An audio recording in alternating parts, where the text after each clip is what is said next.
Hello mga master, Julius Taylor po at welcome. Sa video nito mga master, ang aking isi-share sa inyo ay ang aking presyo ng tahe ng school uniform at kasama na rin yung adult mga master kagaya ng teacher's uniform at sa mga office uniform mga master. So ito yung aking price mga master sa school year 2024-2025.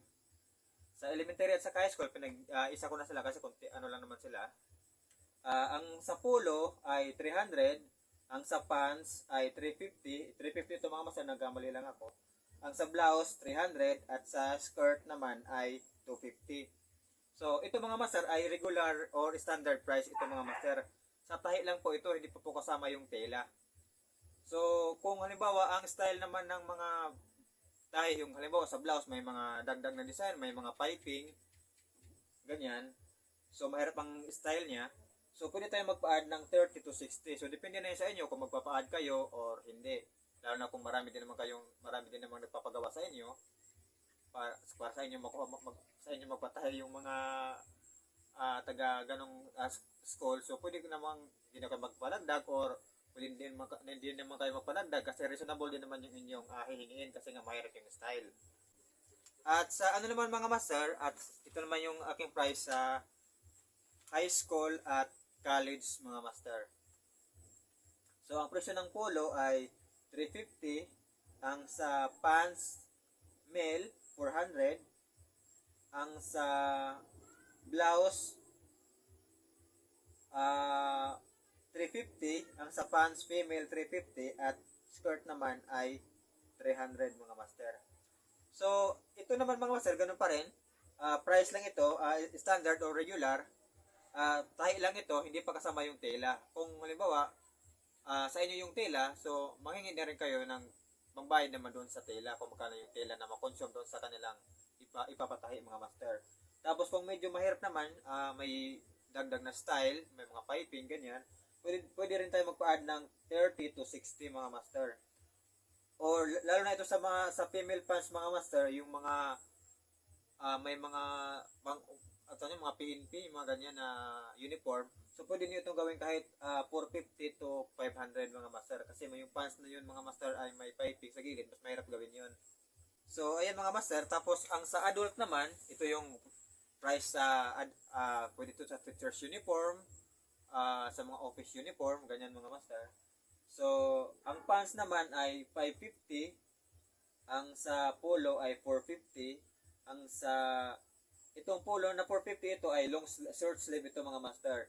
Ang polo naman na long ito LS or long sleeve ay 550. Ang sa blouse ay 450 at ang pants naman female is 450 at ang skirt naman ay 350 mga master. So yan yung aking price mga master. So ito, ang price na ito ay tahi lang po mga master, hindi pa kasama yung tela. So kapag sa inyo yung tela, so magpa-add na lang kayo doon para sa tela kung magkano man yung tela na makukonsume sa kanilang ipapatahi mga master. Tapos ito mga master, mahirap na tayo mag-add kahit pa sabihin natin mahirap yung kanyang style kasi ito na talaga yun. Kaya nga sa nagpapatahi kasi nga may style nga siya.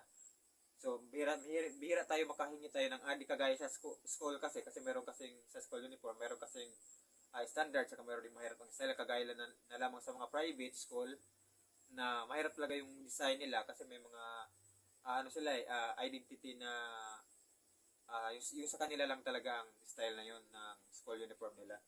So ito naman ay bihira tayo makadagdag dito. Kung minsan nakatawaran pa. Itong 450 nagiging 450, itong 500 nagiging itong 550 nagiging 500. So natatawaran pa tayo nito mga master. At siyempre ganun din naman sa school uniform, kahit sabihin natin yung regular price natin ay ganun. Natatawaran pa rin naman yun ng ating mga customer. Siyempre mahirap naman kasi talaga ngayon magpaaral, kaya sa mga magulang ay tumatawa din sila sa tahi kasi para naman din maka-less sa gastos. So normal lang naman yan, humingi din naman talaga ng tawad kasi hirap nga ng buhay ngayon. So depende sa inyo kung pagbigyan nyo o hindi. Pero mas maganda kung patas-patas lang. Lalo na sa panahon ngayon na mahal din yung mga bilihin, mahal ang kuryente, mahal ang mga ginagamit din natin sa pananahe, sa makina, sa langis, sa sinulin. Siyempre sa atin pa yung gagamitin yung mga botones, zipper, sa etc. mga master. So, ayun po, no? So, maging patas-patas lang po tayo. Hindi, wag naman tayong sobrang baba at wag din naman tayong sobrang mahal. At siyempre, kung meron din namang pwede nga natin magbawas tayo, mag-list tayo. So, pwede din naman natin pagbigyan. Lalo na kung makakuha din naman tayo ng maraming tahi. Kaysa naman, mahal nga yung sayo, ang hirap mong tawaran. Tapos, siyempre, kaysa naman pupunta pa rin sa iba. So, pwede mo namang pagbigyan na lang yung mga master. Lalo na kung new customer mo pa siya. So, kung minsan nga, kahit yung old customer, may ano pa nga may list pa nga kasi sabihin, old customer mo ako ganun eh. So, okay mo na ako So, ganun, no? So, ayun lang po mga master, no? Sa aking price list ng tahi sa school uniform at saka sa adult sa year 2024 to 2025 mga master. So, ano po, maraming salamat at God bless po sa ating lahat mga master.